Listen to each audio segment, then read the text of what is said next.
बिस्मिल्लाहिर्रहमानिर्रहीम। अस्सलाम वालेकुम स्टूडेंट्स। आज हम पढ़ेंगे 10th class chemistry chapter number 2 acid basis and salts में। आज का हमारा टॉपिक है जनरल प्रॉपर्टीज ऑफ एसिड्स। अब एसिड्स की दो तरह से प्रॉपर्टीज होती हैं, एक तो फिजिकल प्रॉपर्टीज और एक केमिकल प्रॉपर्टीज। अब फिजिकल प्रॉपर्टीज वो वाली प्रॉपर्टीज हैं जो हमने चैप्टर के स्टार्ट में पढ़ी थी।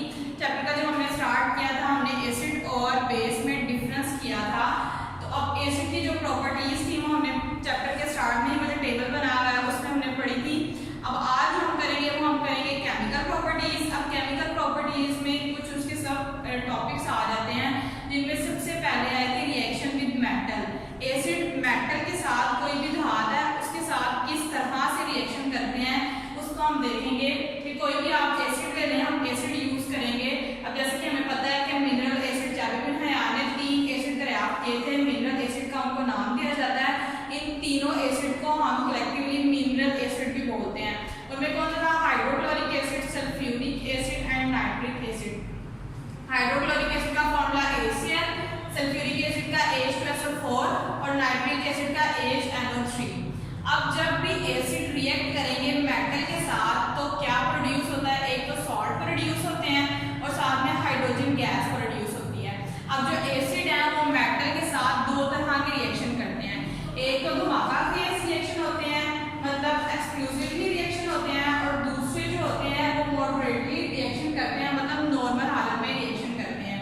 अब ये डिपेंड करता है कि कौन सा एसिड किस तरह की मेटल के साथ रिएक्ट कर रहा है, ये उस पर डिपेंड करता है कि रिएक्शन जो है वो किस मेटल के साथ हो रहा है, उस तरह से फिर एसिड जो है वो उसके साथ रिएक्ट करता है। अब हम पहले देख लेते हैं कि सॉल्ट जो होते हैं वो हमें किस तरह से पता चलेगा कि ये सॉल्ट बने हैं।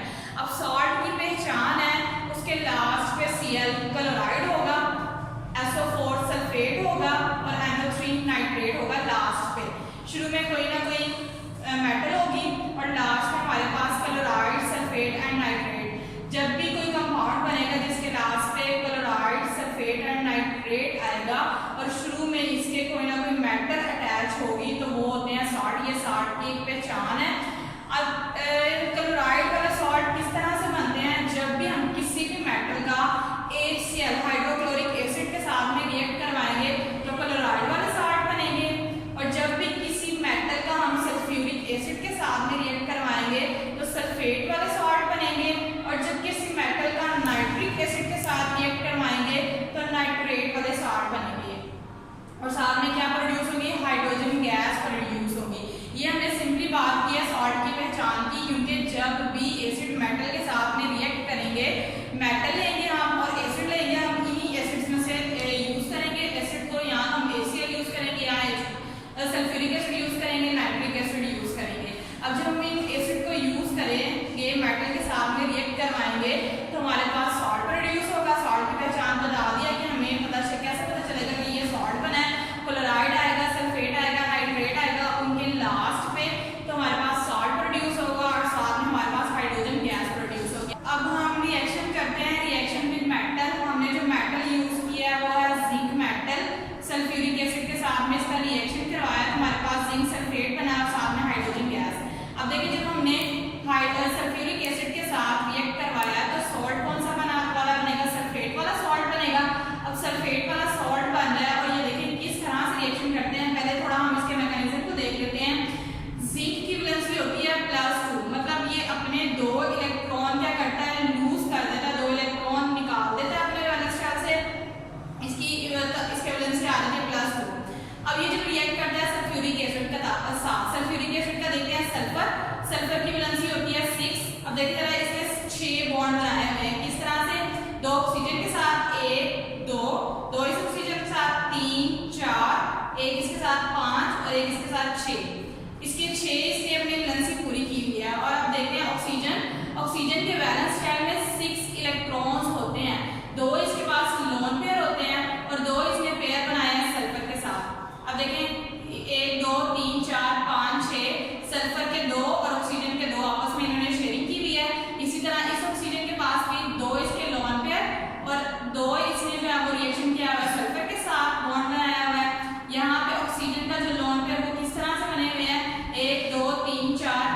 6 ऑक्सीजन की अपने 6, ये 2 इसके पास लोन पेयर है, एक इसने सल्फर के साथ बॉन्ड बनाया हुआ है और एक इसने हाइड्रोजन के साथ शेयरिंग की हुई है। हाइड्रोजन का अपना एक इलेक्ट्रॉन और इसने आपस में शेयरिंग की हुई है। इस वाले ऑक्सीजन ने भी इसी तरह 2 इसके लोन पेयर, एक सल्फर के साथ शेयरिंग की हुई है और एक हाइड्रोजन के साथ शेयरिंग की हुई है।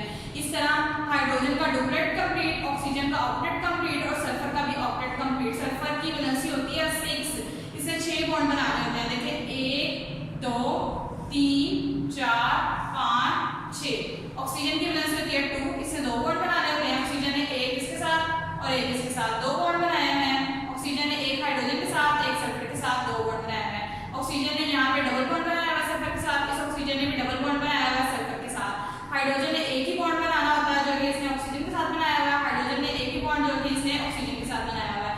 ये इनका मैकेनिज्म है। अभी इस तरह से रिएक्ट करते हैं, जब ये बॉन्ड टूटता है, यहाँ से हाइड्रोजन निकलता है, यहाँ से हाइड्रोजन निकलता है। अब जब हाइड्रोजन निकल जाते हैं, अपने अपने इलेक्ट्रॉन दोनों लेके निकलते हैं, दोनों आपस में शेयरिंग करते हैं और बॉन्ड बना लेते हैं।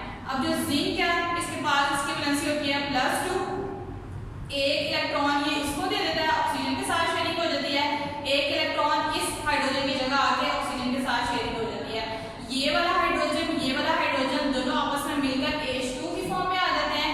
इसके पास भी अपना एक इलेक्ट्रॉन है, इसके पास भी अपना एक इलेक्ट्रॉन है। दोनों जब एक एक इलेक्ट्रॉन की शेयरिंग कर लेंगे तो दोनों का डुप्लेट कंप्लीट हो जाएगा और ये बनाएंगे गैस, H2 गैस बनाएंगे। और जो जिंक सल्फेट है, ये हमारे पास हाइड्रोजन की जगह जिंक आ जाएंगे तो यहाँ पे जिंक सल्फेट बन जाएगा। अगर हम इस रिएक्शन को चार्जेस के हवाले से देखें तो जिंक के ऊपर पॉजिटिव चार्ज, हाइड्रोजन के ऊपर भी पॉजिटिव चार्ज होता है और सल्फेट के ऊपर भी नेगेटिव चार्ज होता है। तो क्या होता है कि जिंक पॉजिटिव चार्ज वाले दूसरी साइड पे जो नेगेटिव चार्जेस होता है उनके साथ जाके मिलते हैं। ये पॉजिटिव चार्ज किसके साथ जाके मिलेगा? इस नेगेटिव के साथ, सल्फेट के साथ। तो क्या बनेगा? ZnSO4, ZnSO4 बन गया और साथ में क्या रह जाएगा? H2 गैस जो है वो रह जाएगी। इनकी वैलेंसी को अगर हम देखें तो देखिए जिंक की वैलेंसी होती है +2 और सल्फेट की वैलेंसी होती है -2। आपने वैलेंसी को भी ध्यान से रखना है और आपका रिएक्शन जो है वो बैलेंस में रहेगा। अब दोनों की वैलेंसी +2 -2 दोनों एक दूसरे के साथ कैंसिल आउट हो जाएंगे तो हमारे पास आ जाएगा ZnSO4 जिंक सल्फेट। मतलब इक्वेशन जो है वो पूरी की पूरी बैलेंस है। यहाँ पे भी एक जिंक है, यहाँ पे भी एक जिंक है।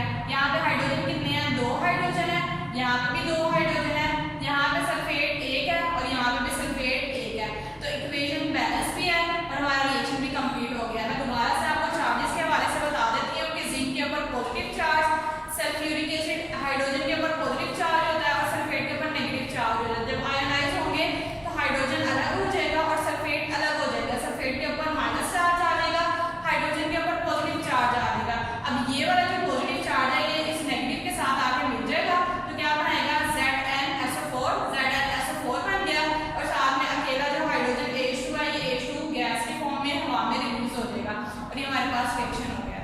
अब हम नेक्स्ट रिएक्शन देखते हैं। उसमें हमने मेटल को लिया, एल्युमिनियम मेटल, हाइड्रोक्लोरिक एसिड हमने यूज किया और यहाँ पे हमारे पास क्या बनेगा? एल्युमिनियम क्लोराइड बनेगा। अब देखिए एल्युमिनियम क्लोराइड में जब हम हाइड्रोक्लोरिक एसिड के साथ में रिएक्शन करवाते हैं तो फिर क्लोराइड वाले सॉल्ट बनते हैं। AlCl3 एल्युमिनियम क्लोराइड, लास्ट पे क्लोराइड आ रहा है मतलब ये क्या है? सॉल्ट है। सॉल्ट की पहचान थी कि लास्ट पे Cl आएगा और साथ में हाइड्रोजन गैस 3H2 प्रोड्यूस हो रही है और ये हो जाएगी हवा में रिलीज हो जाएगी। अब हम देखते हैं इनके मैकेनिज्म को जरा। एल्युमिनियम हमारे पास 2 है, हमने यहाँ पे 2 और यहाँ पे 6Q लगाया है। इसको हम देखते हैं। एल्युमिनियम है हमारे पास, एल्युमिनियम की वैलेंसी होती है +3। एल्युमिनियम के चार्ज +3 मतलब ये अपने 3 इलेक्ट्रॉन इसके पास होते हैं वैलेंस शेल में जो कि इसने लूज करने होते हैं।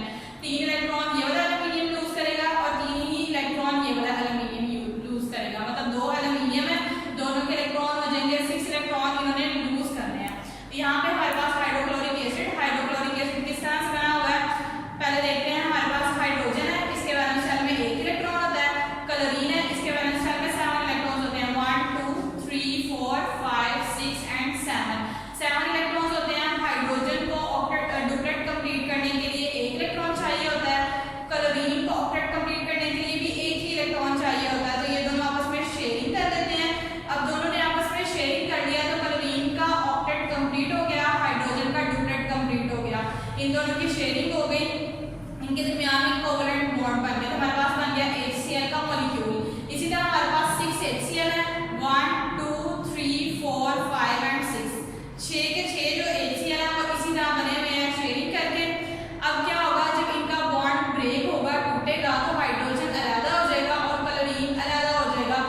और 3 क्लोरीन आपस में मिलकर बनाएंगे AlCl3। इसी तरह ये जो 3 क्लोरीन है, तीनों क्लोरीन दूसरे वाले एल्यूमिनियम के साथ मिलेंगे। ये वाला अपना 3 इसके पास इलेक्ट्रॉन है, एक इस क्लोरीन को, दूसरा इस क्लोरीन को और तीसरा इस क्लोरीन को जब दे देगा, डोनेट कर देगा, तो ये भी क्या बन जाएंगे AlCl3। तो हमारे पास बन गए AlCl3 एल्यूमिनियम क्लोराइड, एक एल्यूमिनियम क्लोराइड, 2 एल्यूमिनियम क्लोराइड। तो हमारे पास कितने एल्यूमिनियम क्लोराइड बन गए? 2 एल्यूमिनियम क्लोराइड हमारे पास प्रोड्यूस हो गए। ये इनका था मैकेनिज्म। अब हम वैलेंसी की तरफ देखते हैं। वैलेंसी में देखते हैं एल्यूमिनियम की वैलेंसी +3, क्लोरीन की वैलेंसी -3। एल्यूमिनियम की वैलेंसी क्लोरीन के नीचे और क्लोरीन की वैलेंसी एल्यूमिनियम के नीचे आ जाती है। यहाँ पे -1 और यहाँ पे +3 इसके नीचे आ गया 1, हम लिखते नहीं है तो AlCl3 हमारे पास क्या प्रोड्यूस हो गया AlCl3। तो इस वजह से हमने बैलेंसिंग करने के लिए यहाँ पे 6 और 2 हमने इसी वजह से लगाया था, यहाँ पे 2। अब देखते हैं कि दोनों साइड्स पे हमारे पास एलिमेंट्स इक्वल है। एल्यूमिनियम यहाँ पे 2 है, यहाँ पे एल्यूमिनियम कितने हैं? 2 है। हाइड्रोजन यहाँ पे कितने हैं? 6 है, यहाँ पे 3 2 6। ये जो इसके नीचे 2 होता है उसके शुरू में जो भी कोएफिशिएंट लिखा होता है उसको हम उसके साथ मल्टीप्लाई कर देते हैं। 3 2 6। तो यहाँ पे भी हाइड्रोजन कितने हैं? 6। क्लोरीन हमारे पास यहाँ पे कितने हैं? 6। शुरू में जो 6 लिखा होता है वो दोनों एलिमेंट्स के साथ होता है। 6 हाइड्रोजन है तो 6 ही क्लोरीन है। अब 6 क्लोरीन है तो अब यहाँ पे देखिए क्लोरीन के नीचे हमने यहाँ पे 3 लिखा क्योंकि एल्यूमिनियम की वैलेंसी 3 थी, तो इसको बैलेंस करना था, इसके शुरू में 2 लगाया हमने। 3 2 6। अब ये 3 इसके साथ भी मल्टीप्लाई होगा, 3 2 6। तो क्लोरीन भी कितने हो गए हमारे पास? 6। तो हमारी इक्वेशन भी बैलेंस है और हमारा रिएक्शन भी कंप्लीट हो गया। और जब मेटल ने एसिड के साथ रिएक्ट किया तो हमारे पास साल्ट भी प्रोड्यूस हुआ और हमारे पास हाइड्रोजन गैस भी प्रोड्यूस हुई। जी स्टूडेंट्स, तो अब हम देखेंगे एक क्लिप में जिसमें हमारे पास है डाइल्यूट HCl है।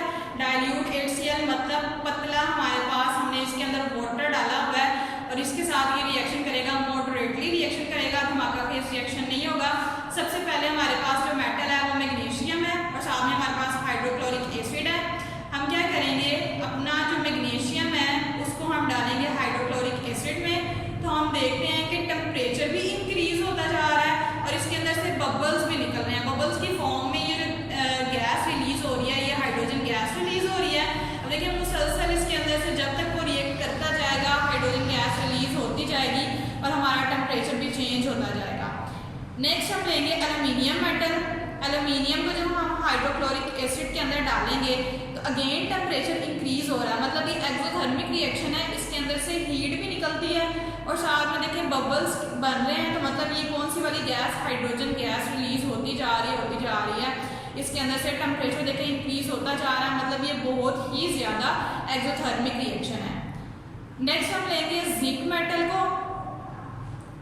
जिंक को जब हम डालेंगे तो हमारे पास टेम्परेचर भी इंक्रीज हो रहा है लेकिन इतनी तेज़ी से नहीं इंक्रीज हो रहा, मतलब जिंक जो है वो हाइड्रोक्लोरिक एसिड के साथ इतनी तेज़ी के साथ रिएक्ट नहीं करती।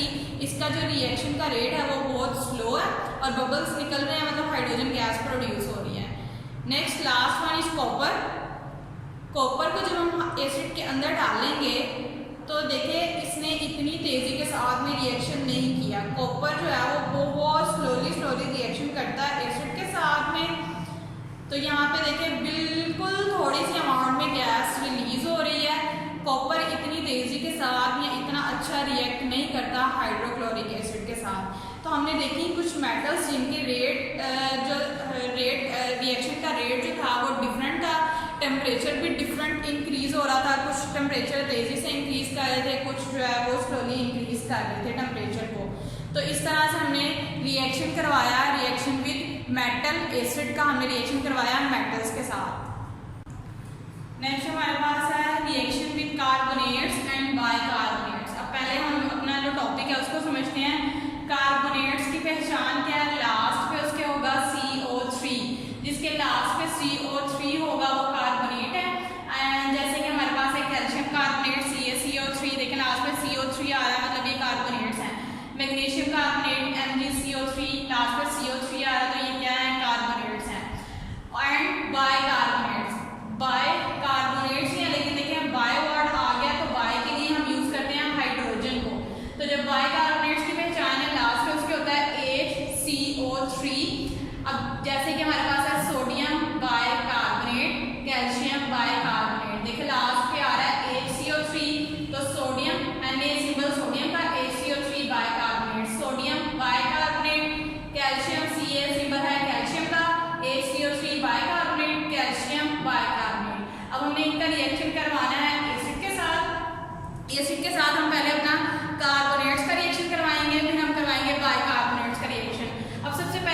कार्बोनेट में हमने लिया है कैल्शियम कार्बोनेट CaCO3 प्लस हमने लिया हाइड्रोक्लोरिक एसिड। अब जब हम हाइड्रोक्लोरिक एसिड के साथ में रिएक्ट करवाएंगे तो हमारे पास क्लोराइड वाले सॉल्ट प्रोड्यूस होंगे, साथ में हमारे पास वाटर प्रोड्यूस होगा और कार्बन डाइऑक्साइड गैस रिलीज होगी। जब भी हम कार्बोनेट के साथ में रिएक्शन करवाएंगे तो देखिए नाम से भी हो रहा है कार्बन डाइऑक्साइड, कार्बोनेट है तो कार्बन डाइऑक्साइड गैस रिलीज होगी, वाटर प्रोड्यूस होगा और सॉल्ट बनेंगे। हमने रिएक्शन विद मेटल के साथ करवाया था तो हमारे पास सॉल्ट और हाइड्रोजन गैस रिलीज होती थी। यहाँ पे जब हम रिएक्शन करवाएंगे तो हमारे पास सॉल्ट प्रोड्यूस होगा, वाटर प्रोड्यूस होगा और कार्बन डाइऑक्साइड गैस रिलीज होगी। अब किस तरह से इन्होंने आपस में रिएक्शन किया है देखें जरा। हमारे पास है कैल्शियम कार्बोनेट, कैल्शियम की वैलेंसी होती है +2, मतलब इसके ऊपर चार्ज होता है प्लस, कार्बोनेट की वैलेंसी होती है -2, दोनों की वैलेंसीज कैंसिल आउट हुई है और हमारे पास है CaCO3 कैल्शियम कार्बोनेट है, कैल्शियम के ऊपर चार्ज पॉजिटिव और कार्बोनेट के ऊपर चार्ज नेगेटिव। अब जब ये रिएक्ट करेगा हाइड्रोक्लोरिक एसिड के साथ, जब हाइड्रोक्लोरिक एसिड आयनाइज होगा तो प्रोड्यूस करेगा हाइड्रोजन एंड क्लोरीन। तो ये प्रोड्यूस, अब इसके ऊपर हाइड्रोजन के ऊपर पॉजिटिव चार्ज और क्लोरीन के ऊपर नेगेटिव चार्ज, तो ये वाला जो पॉजिटिव है इस नेगेटिव के साथ आकर मिलेगा तो क्या बनेगा CaCl, ये 2 अभी हम बात करते हैं कि कहाँ से आया।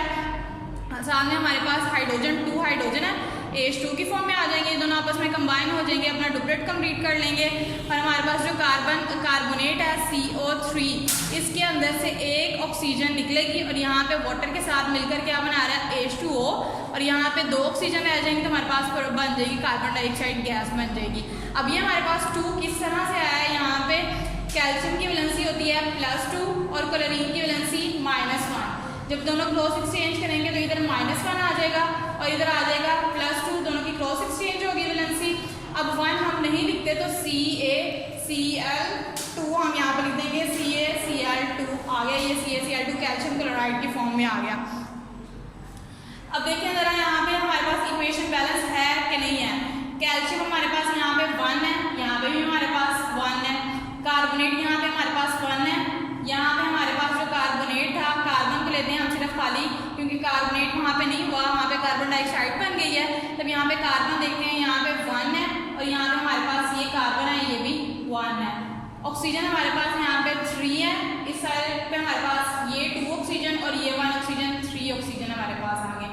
हाइड्रोजन हमारे पास यहाँ पे 2 है, यहाँ पे भी हाइड्रोजन हमारे पास 2 है, क्लोरीन हमारे पास यहाँ पे 2 है, यहाँ पे भी क्लोरीन हमारे पास 2 है। तो ये रिएक्शन इस तरह से होता है, जब भी आपने रिएक्शन करना है तो यहाँ पे उसके ऊपर पॉजिटिव एंड नेगेटिव चार्जेस लगा देने हैं। ये वाला जो कंपाउंड होगा उसकी पॉजिटिव साइड, जो पॉजिटिव होगा एलिमेंट, उसको इसकी नेगेटिव के साथ मिला देना है और इसकी पॉजिटिव वाला जो होगा उसको इस नेगेटिव के साथ में मिला देना आपने, हमारे पास इजीली जो है वो प्रोडक्ट बन जाएंगे। तो यहाँ पे हमारे पास जो कार्बन डाइऑक्साइड रिलीज हुई थी वो हमारा गैस की फॉर्म में हवा में रिलीज हो जाएगी और कैल्शियम कार्बोनेट हमारे पास प्रोड्यूस होगा। अब हम देखते हैं इसको एक क्लिप के जरिए समझते हैं, जिसके लिए हमारे पास एक टेस्ट ट्यूब है, हमने उसके अंदर हाइड्रोक्लोरिक एसिड डालना है। तो जब हम उसके अंदर हाइड्रोक्लोरिक एसिड के चंद ड्रॉप्स हम उसके अंदर डाल देंगे, डालने के बाद हम कैल्शियम कार्बोनेट लेंगे, छोटा सा सॉलिड फॉर्म में हमारे पास है कैल्शियम कार्बोनेट, ये हम इसके अंदर डालेंगे। देखिए जरा तेजी के साथ ये ऊपर को आना शुरू हो गया, मतलब इसके अंदर से जो गैस कार्बन डाइऑक्साइड गैस है वो रिलीज हो रही है, कार्बन डाइऑक्साइड गैस बाहर को निकल रही है। जब सारी की सारी कार्बन डाइऑक्साइड गैस बाहर निकल जाएगी तो कैल्शियम कार्बोनेट नीचे बैठ जाएगा और देखिए इससे ये गैस बबल्स बन रहे हैं, मतलब इसके अंदर से ये जो बबल्स निकल रही है ये गैस रिलीज हो रही है, कार्बन डाइऑक्साइड गैस रिलीज हो रही है। निकलते जाएंगे जब तक ये पूरा का पूरा जो है वो इसके अंदर सॉल्व हो जाएगा, गैस निकलती जा रही है और हमारे पास कैल्शियम कार्बोनेट बन जाएगा। नेक्स्ट हम रिएक्शन करेंगे बाइकार्बोनेट्स के साथ। बाइकार्बोनेट्स अभी हमने बताया था कि उसकी पहचान क्या है, उसकी लास्ट पे HCO3 बाइकार्बोनेट्स, H जो है वो शो करता है बाई को और कार्बोनेट CO3 को शो करता है। हमारे पास रिएक्शन में है सोडियम बाइकार्बोनेट है, हमें इसका रिएक्शन करवाना है सल्फ्यूरिक एसिड के साथ। तो जब सल्फ्यूरिक एसिड के साथ रिएक्ट करवाएंगे तो हमारे पास सल्फेट वाले सॉल्ट प्रोड्यूस होंगे, वाटर प्रोड्यूस होगा और कार्बन डाइऑक्साइड गैस प्रोड्यूस होगी। अब इनका हम मैकेनिज्म को देख लेते हैं। हमारे पास क्या है, सोडियम है, जब ये आयनाइज होगा तो सोडियम हाइड्रोजन अलग हो जाएगा, कार्बोनेट अलग हो जाएगा और सोडियम अलग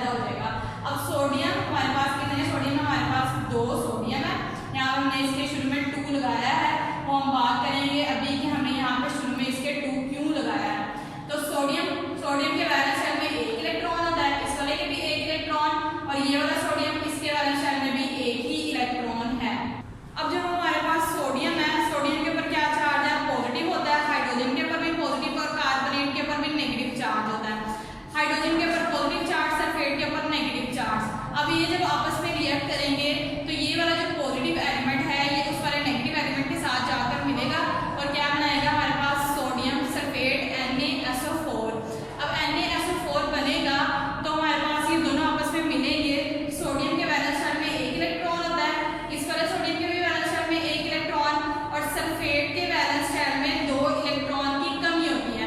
तो सोडियम क्या करेगा, यहाँ पे ये वाला सोडियम भी अपना एक इलेक्ट्रॉन इसको दे देगा, ये वाला सोडियम भी अपना एक इलेक्ट्रॉन इसको दे देगा। कंप्लीट ट्रांसफर ऑफ इलेक्ट्रॉन से बॉन्ड बनता है, आयनिक बॉन्ड बन जाएगा इनके दरमियान में, और ये प्रोड्यूस होगा Na2SO4। जिस तरह देखिए वहाँ पे Na2SO4 बन गया, सोडियम 2, Na2 हमने उसके नीचे लगा दिया और सल्फेट SO4 हमने यहाँ पे लिख दिया।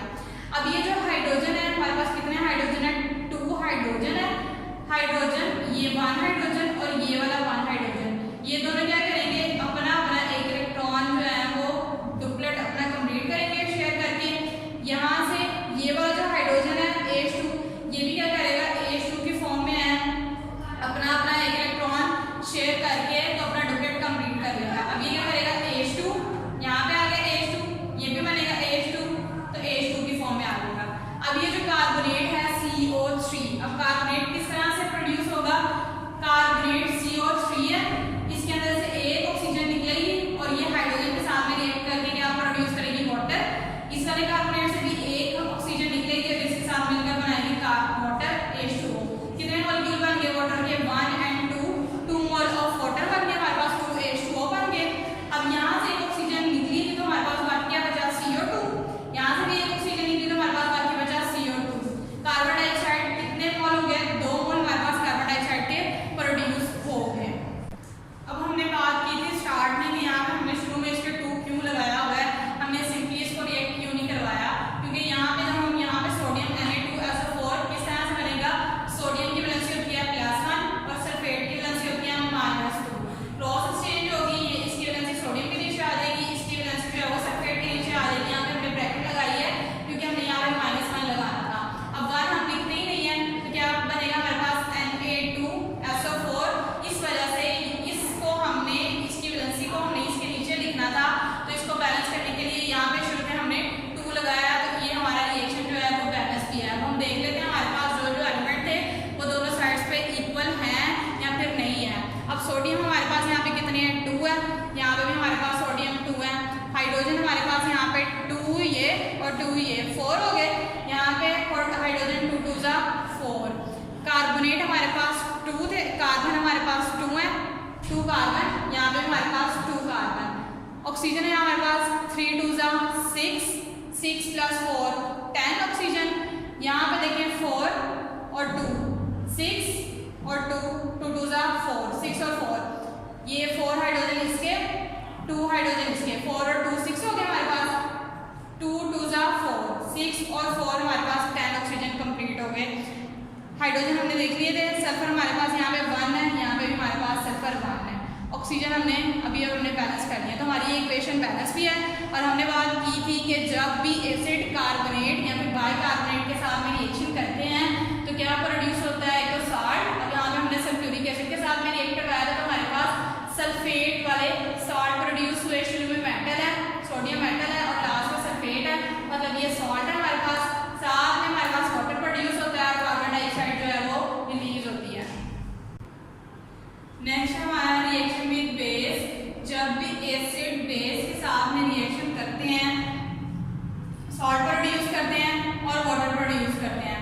अब सॉल्ट हमने पढ़ा हुआ है, सॉल्ट की पहचान है, लास्ट में क्लोराइड, सल्फेट एंड नाइट्रेट आए तो वो सॉल्ट होता है और साथ में वाटर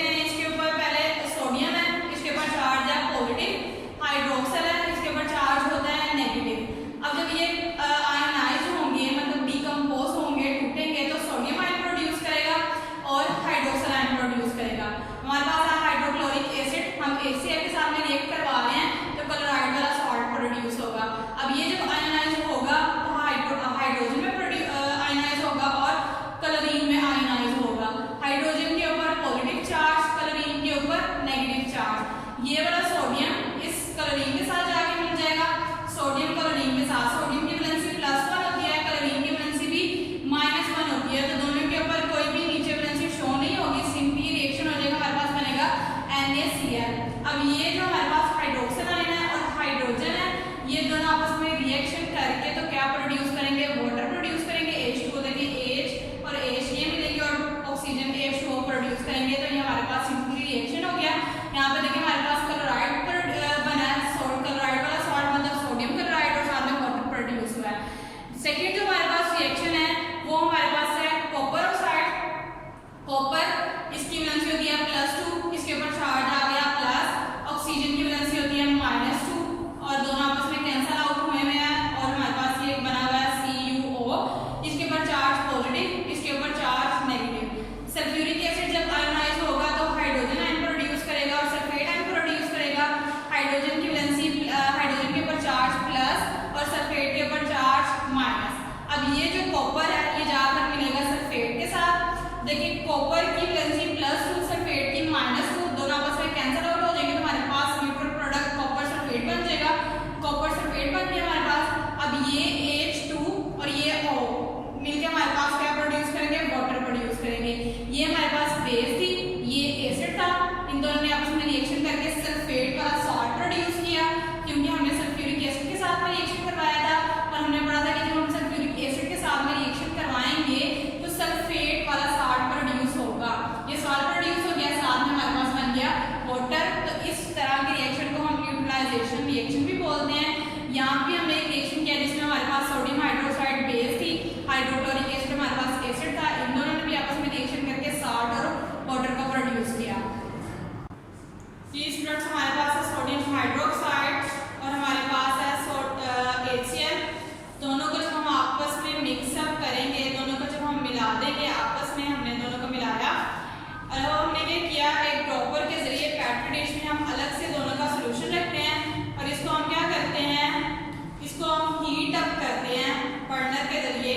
जब इसको हीट करेंगे तो कुछ देर बाद हम देखेंगे कि सारा का सारा जब वाटर वेपराइज हो जाएगा तो हमारे पास नीचे सॉलिड फॉर्म में सॉल्ट प्रोड्यूस हो जाएगा, तो हमारे पास एक कॉमन सॉल्ट बन गया। जब सोडियम हाइड्रोक्साइड ने HCl के साथ में रिएक्ट किया तो सोडियम क्लोराइड और वाटर प्रोड्यूस हुआ। नेक्स्ट हमारे पास reaction with sulphides and bisulphide. अब सल्फाइड जो है उनकी पहचान है, लास्ट में उसके होता है SO3 और बाइसल्फाइड, बाय मतलब H हाइड्रोजन और बाइसल्फाइड की पहचान है उसके लास्ट में होता है HSO3। सल्फाइड से पता चल रहा है कि SO3 होगा लास्ट में, जैसे कि हमारे पास है कैल्शियम सल्फेट CaSO3 और यहाँ पे हमारे पास है सोडियम बाइसल्फेट, सोडियम बाइसल्फेट है, ये बाइसल्फेट की एक एग्जांपल है। अब हम जब रिएक्शन करवाएंगे एसिड का सल्फाइड के साथ में बाइसल्फाइड के साथ तो हमारे पास सॉल्ट प्रोड्यूस होगा, जिस भी एसिड के साथ रिएक्शन करवाएंगे उसका सॉल्ट प्रोड्यूस होगा, साथ में हमारे पास सल्फर डाइऑक्साइड गैस रिलीज होगी और वाटर प्रोड्यूस होगा। अब हम अपना रिएक्शन देखते हैं जिसमें हमारे पास है कैल्शियम सल्फेट, हमने एसिड यूज किया हाइड्रोक्लोरिक एसिड।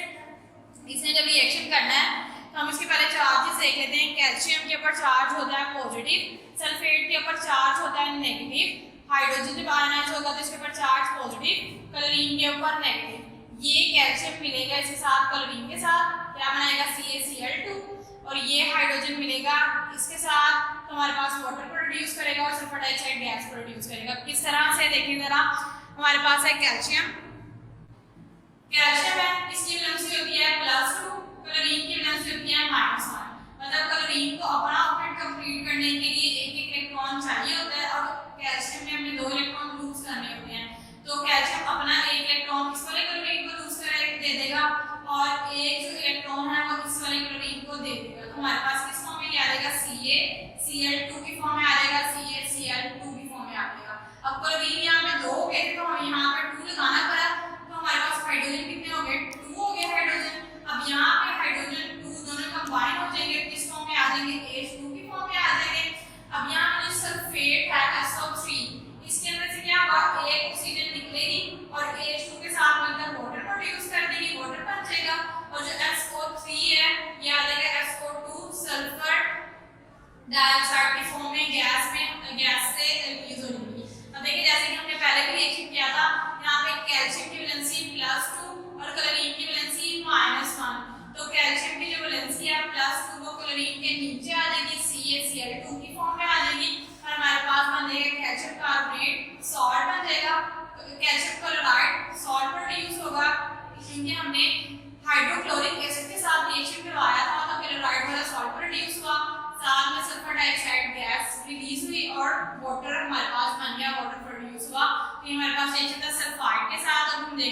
बायसल्फाइड के साथ।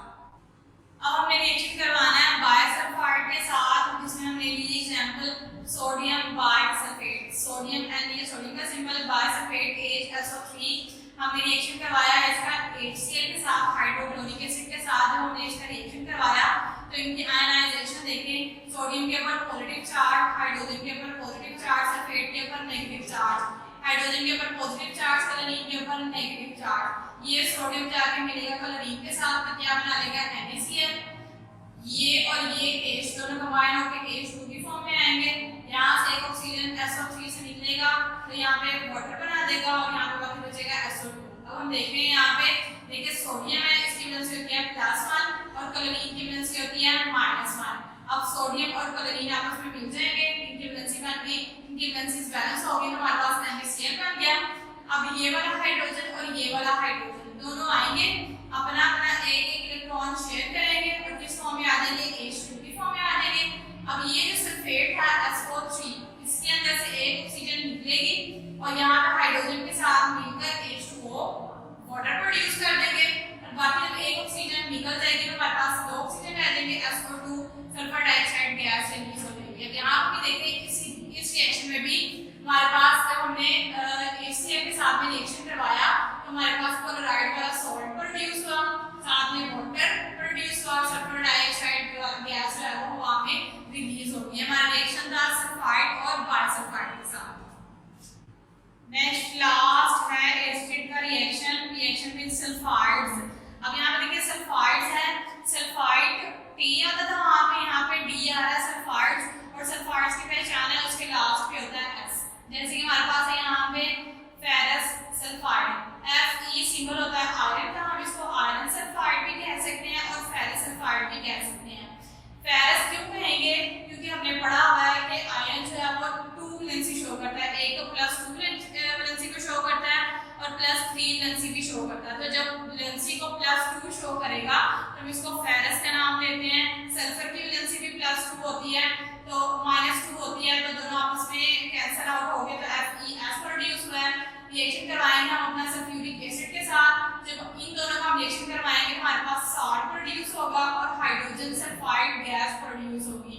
अब इसका रिएक्शन देखिए जरा, आयरन के ऊपर चार्ज होता है पॉजिटिव, सल्फर के ऊपर नेगेटिव, हाइड्रोजन के ऊपर पॉजिटिव और सल्फेट के ऊपर नेगेटिव चार्ज। तो ये जो Fe है ये जाके मिलेगा SO4 के साथ, FeSO4 बना दिया। वैलेंसी भी देखिए बैलेंस है, सल्फेट की वैलेंसी +2, आयरन की वैलेंसी +2 और सल्फेट की वैलेंसी -2, दोनों एक दूसरे के साथ कैंसिल आउट हो जाएंगे। हमारे पास बना हुआ है FeSO4।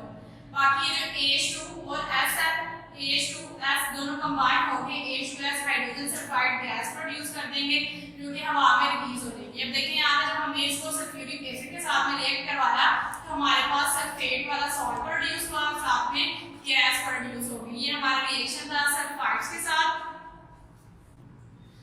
अब इस टॉपिक को अगर मैं समराइज करूं तो समराइज करने के लिए किस तरह से करेंगे हमने एसिड लिए थे, हमने एसिड का रिएक्शन करवाया था।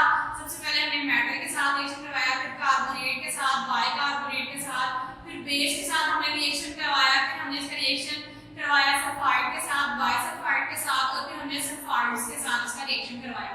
तो हमने पूरा जो टॉपिक है उसमें हमने 2 ही एसिड को यूज किया था, एक हमने यूज किया हाइड्रोक्लोरिक एसिड को और एक हमने यूज किया सल्फ्यूरिक एसिड को। और हमने मेटल्स का इस्तेमाल किया, सब जो थे कार्बोनेट थे, सल्फाइड थे, उनके शुरू में सब में मेटल यूज होती है। अब मेटल में आपने सबसे पहले क्या करना है, इनकी वैलेंसीज को याद करना है। ये 9th क्लास में भी एक पेपर है वैलेंसी वाला, उसमें सबकी वैलेंसी लिखी हुई है। अब यहाँ पे देखिए सोडियम यूज हुई थी, सोडियम की वैलेंसी +2, कैल्शियम की वैलेंसी +2, जिंक की वैलेंसी +2, एल्युमिनियम की वैलेंसी +3, आयरन की वैलेंसी +2। अगर आपको इनकी वैलेंसीज याद होंगी तो रिएक्शन करने में कोई भी मुश्किल पेश नहीं आएगी। आपने सबसे पहले इनकी वैलेंसीज को याद करना है, उसके बाद फिर आपने क्या करना है, जब आपने दोनों को आपस में जिसको भी रिएक्ट करवाना है, एसिड को किसी के साथ भी, चाहे HCl ले लें, चाहे H2SO4 ले लें, मेटल के साथ, कार्बोनेट के साथ, जिसके साथ भी रिएक्शन करवाना है, तो आपने उसके ऊपर पॉजिटिव एंड नेगेटिव चार्जेस लगा देने हैं। चार्जेस लगाने के बाद नेगेटिव को पॉजिटिव के साथ और पॉजिटिव को नेगेटिव के साथ मिला देना है, तो आपका प्रोडक्ट बन जाएगा सॉल्ट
इस्तेमाल किया जाता है।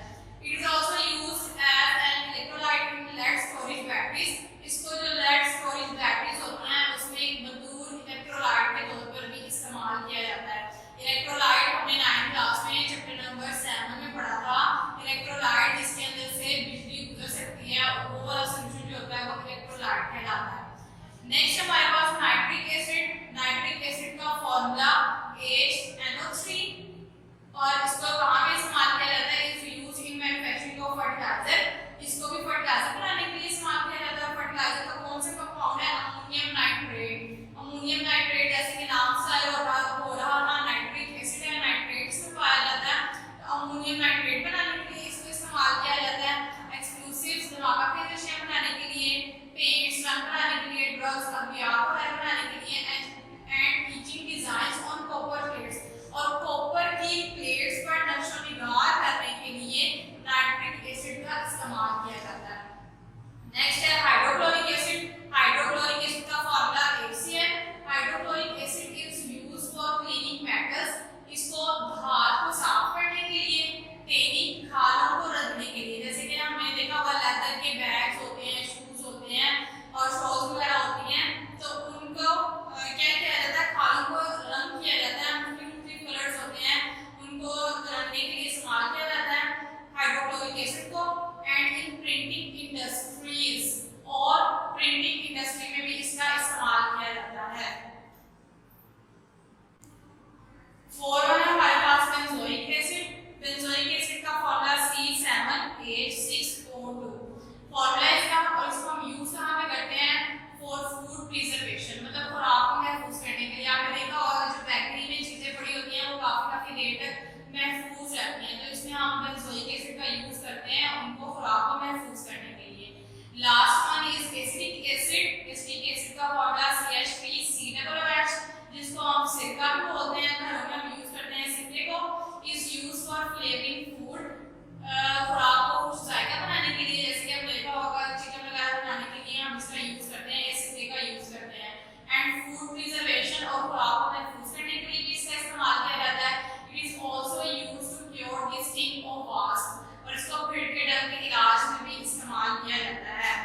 साथ ही इसका जो है नेचुरल कंक्रीट एसिड का टेबल बना हुआ है, मतलब हमारे पास एक टेबल है एसिड है और कहां से हासिल किया जाता है, सोर्सेस लिखे हुए हैं।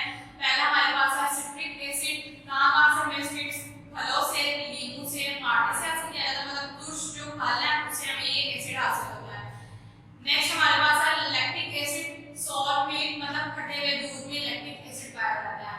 फॉर्मिक एसिड शहद की मक्खियों और चींटियों के डंक में, स्टिंग ऑफ बीज एंड आंट्स, इनमें पाया जाता है। ब्यूटारिक एसिड बासी मक्खन में ब्यूटारिक एसिड पाया जाता है। टार्टारिक एसिड अंगूर में, सेब में, इमली में पाया जाता है। मालिक एसिड सेब में पाया जाता है। यूरिक एसिड पेशाब में, यूरिन में पाया जाता है। And last one is stearic acid जो कि फैट्स में मतलब चर्बी वगैरह में पाया जाता है। ये आपने एज ए एमसीक्यू टेबल याद करना है और